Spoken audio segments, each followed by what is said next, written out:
Welcome to a new daily top Askreddit video. Today's topic. For the few that have actually read any terms and conditions, what sneaky things have you found? Thank you customer for actually reading our terms and conditions.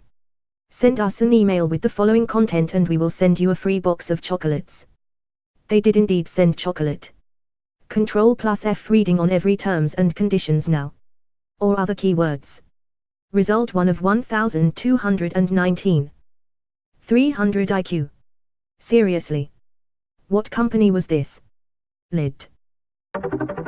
If you make money on TikTok, the owners can rightfully take the money. They can also use your videos in their advertisements without your permission, even if the videos are private. Cody KO had to deal with this. Hippity hoppity, your TikTok is my property. This is super surprising, but I read the entire lease for my first apartment and apparently, I couldn't get out of my lease even if I died. Might be so they have a claim against your estate for the remainder of the rent for the year. Sony can sue you for literally not updating your console software if you're connected to internet. What? Probably to go after people who jailbreak, if they decided to care at some point. In the hiring contract for the last company I worked for, there was a line buried on page like 22 that said if you email a certain email address on your first day saying you saw the line, you'd get a bonus day of PTO for the year. Did you get the bonus day? Nope lol.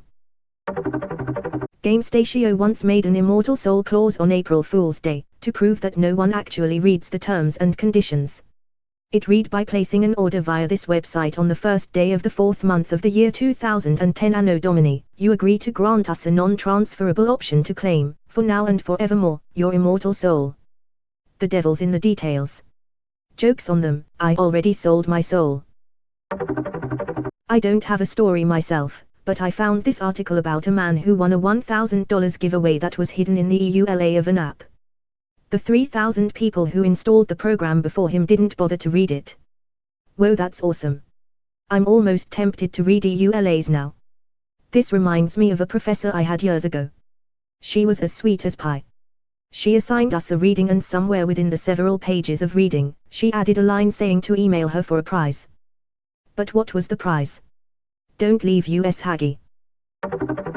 I don't know if they changed it, but when you chose the fragile arpeggiato in a mail system like FedEx, that didn't mean they would take special care of it, but that you admitted that it was fragile and therefore it could be broken without being their fault, leaving you unable to sue them for breaking your package or to ask any reimbursement.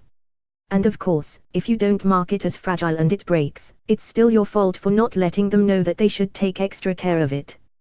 What a joke. I've dealt with similar shit with Royal Mail running a huge business online, straight up easiest solution to their fuckery. Post something to a friend, mark it as £100 value, make a fake eBay invoice for it and have your friend draw a cock on the signature box and say it never arrived 3 weeks later. Literally had them send a £200 necklace to fucking China, lose it in customs, then refuse to reimburse us. It was meant to go to France.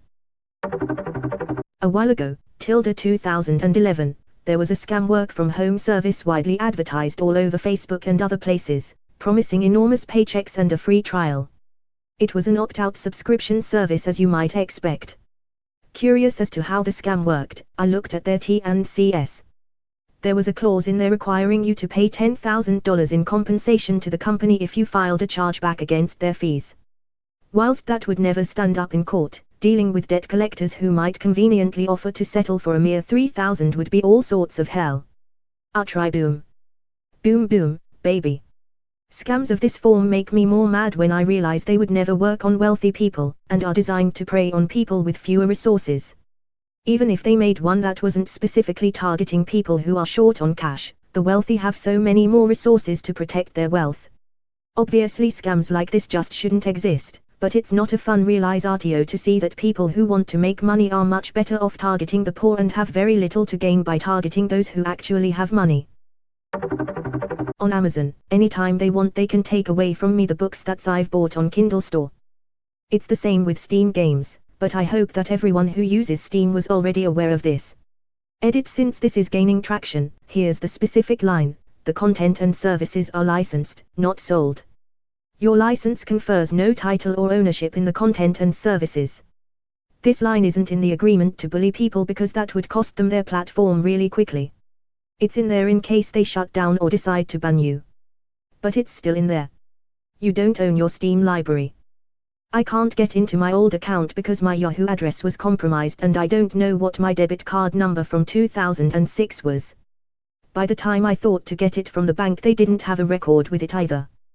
There was a really cool game on there that I never got to finish and I have no idea what it was called. For any detectives out there, what I remember is that I played it in 05 or 06, it was a FPS, I think you were a mercenary or something because with everyone you killed you got money to buy beer with. Kinda like a precursor to Borderlands. I know you could equip a riot shield with pistol, that's how I rolled, as well as whatever other usual guns they had. I think there might have been a talent point system but I'm not positive. Edit, the game I was thinking of is Beton Soldier. Great game for its time if it stands the test of time. If you want to take Huawei to court you have to take them to court in China. What they don't tell you is that it's near impossible for a foreigner to win a court case in China. That's typical of Chinese business. It's like how they will ignore all of your copyrights and patents, but if you infringe on theirs they will literally bring you down with lawsuits to the point that you may as well not exist. That is one of many reasons that I am a scared Australian who is slowly having the land around them, and all of our farms and other assets purchased by China. Edit, I don't know how China ignores our parents. Also, who is China's parents? I can't say for Australia, but I've recently pieced together that rich Chinese people are buying up property in America because they are planning to bail. Quality of life in China is slowly creeping back to the Cultural Revolution, total state dictatorship, only this time the govt is heavily investing in security tech to track citizens' every movement, thought, and conversation. They're staying where the money is for now, but quietly preparing for the day when shit gets dystopia. Amazon's AWS service terms contain a clause pertaining to a zombie apocalypse. No, really. However, this restriction will not apply in the event of the occurrence, certified by the United States Centers for Disease Control or successor body, of a widespread viral infection transmitted via bites or contact with bodily fluids that causes human corpses to reanimate and seek to consume living human flesh, blood, brain or nerve tissue and is likely to result in the fall of organized civilization. What was the restriction and what was it being applied to? The whole section is about Amazon's Lumberyard Materials, an engine used for developing video games. Here's the full text of the paragraph in question. Your use of the Lumberyard materials must comply with the AWS Acceptable Use Policy. The Lumberyard materials are not intended for use with life-critical or safety-critical systems, such as use in operation of medical equipment, automated transportation systems, autonomous vehicles, aircraft or air traffic control, nuclear facilities, manned spacecraft, or military use in connection with live combat. However, this restriction will not apply in the event of the occurrence, certified by the United States Centers for Disease Control or successor body, of a widespread viral infection transmitted via bites or contact with bodily fluids that causes human corpses to reanimate and seek to consume living human flesh, blood, brain or nerve tissue and is likely to result in the fall of organized civilization. As someone who had to get a privacy policy and read the thing, as far as I know I'm not allowed to use my own service. According to the legal agreement I got with myself and agreed to, in case I do know that I access the service against what's written in the privacy policy I should contact myself by email letting me know that so I can erase any private data I got on myself. If I refuse to erase the data I think I can sue myself. Send help. How do you handle GDPR if you're a brick and mortar store that only does sales in the US? You geo-block the rest of the world. Easy peasy. I had a Victoria's Secret coupon that said Canadians are required to pass a math question or test in order to be eligible for the discount.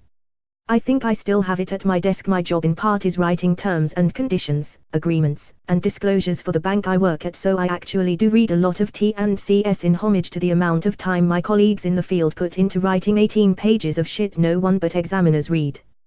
The Canadian math requirement is the strangest I've ever seen. That's actually required of them by Canadian law, which does not allow any gaming or lotteries that are not officially sanctioned. It's just a technicality. So if you answer the question correctly, you haven't won a gamble, you've earned the reward. Thanks for explaining that. Does no other country require you to answer a skill testing question when you win a prize? There was a story contest from a theme park where your story could be published. But any story submitted would automatically be owned by the company and could not be used by you or others. So they could throw your story in the trash and you still wouldn't legally own it anymore and can't publish it somewhere else. They own your story so they can make money out of it without paying you a dime. They were not obligated to credit you as the writer other than mentioning it somewhere in the first publishing. After that it was fair game. They were allowed to alter your story as they saw fit without consulting you. I wasn't the only one who noticed, it was soon pointed out on social media. There wasn't really a backlash, but I didn't submit a story.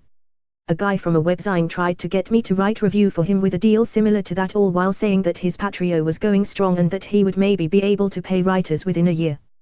The zine was gone in less than 6 months and he gave me shit for whoring out my music reviews for free rather than writing exclusively for him when I called him out for trying to take my writing away from me without even paying for it.